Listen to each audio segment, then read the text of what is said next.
My love life was a total shit show. In Jamaica, when a woman acts a fool for a man, we call her a yamhead. Well, once upon a time, I was the entire yam field. I over explained, I smoothed the edges, I apologized quickly, I tried to fix the tension. I did not allow tension time to breathe. And I felt like I did those things to keep love close. Much to my surprise, the more I did those things, the further away from me love got. Typical example, I was living in Japan and I was dating this man. This man would complain constantly about hating Japan and wanting to return to the United States. We were on and off, and every time he broke up with me, I would be the one sending long paragraphs via text explaining my worth and begging him to see how much of a good woman I am and how much of a good wife I could be to him in the future. Long story short, we broke up. I moved to the United States, and within less than a year of us breaking up, he found someone, got married, and guess where he's living now? Did you say Japan? Because if you did, you are correct. And at the time, I didn't think there was a problem with my approach. I thought I was mature, I thought I was communicative, I was emotionally aware, and I believed with conviction in my soul that if I communicated clearly enough, if I softened my tone enough, if I became understanding enough, then that would have kept us and the relationship intact. Years later, I began to understand that the belief behind that mindset was that tension means something is about to be lost. And so when my body felt something off, it did not wait, it acted, it moved, it reached, and I explained. I did not allow space, time to work. I did not allow myself time to feel. I was constantly repairing instead. And that was the cycle for the majority of my relationships. And this pattern showed up in real time because every time there was an argument, I was the one sending long paragraphs clarifying my intentions. I was always the one explaining how I feel instead of stating. I was the one apologizing even when I didn't do anything. I also feared silence more than misalignment.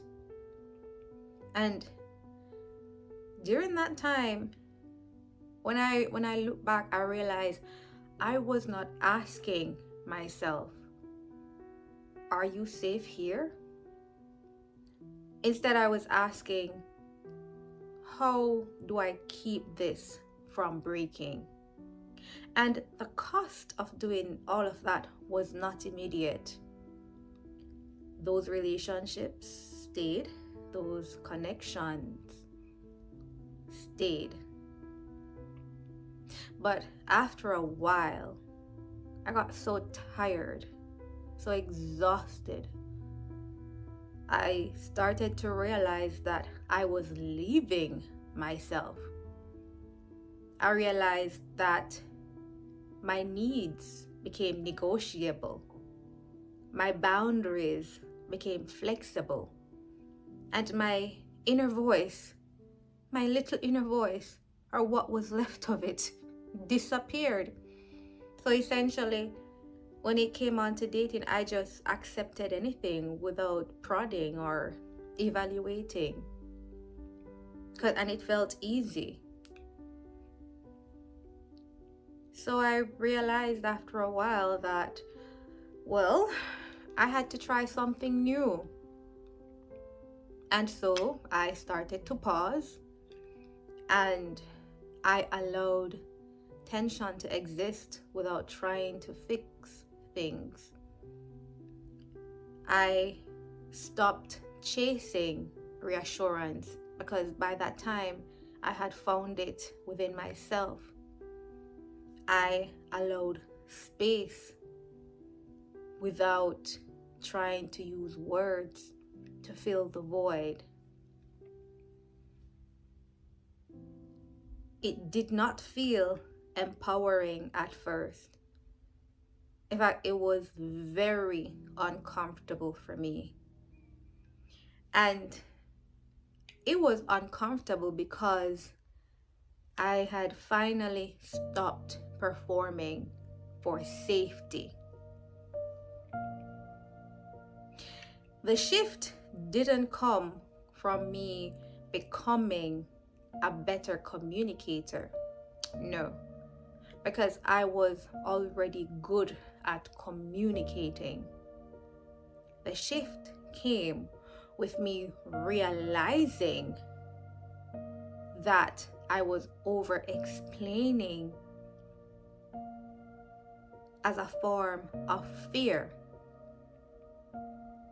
I realized that self-attachment without presence was not love.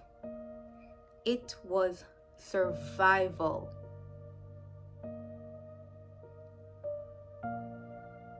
And slowly, I started to dig deeper, and the understanding came after a while.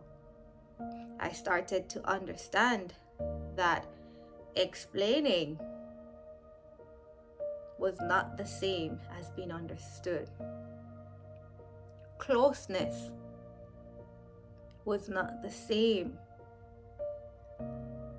as safety. And the silence that I had feared so much was not the same as abandonment.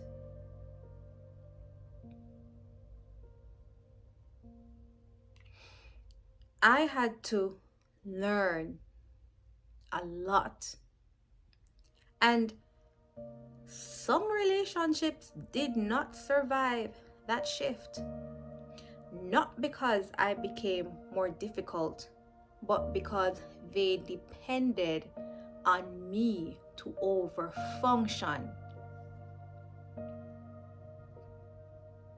When I stopped overfunctioning, the relationships fell apart, and it was easier to let go.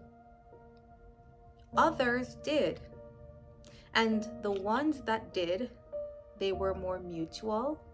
They felt more honest because I was no longer doing the emotional labor alone.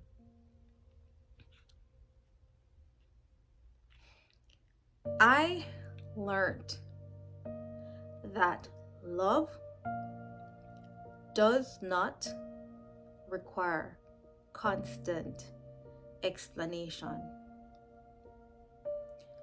I learned that connection exists freely. I learned I do not have to attach myself to anyone to stay connected.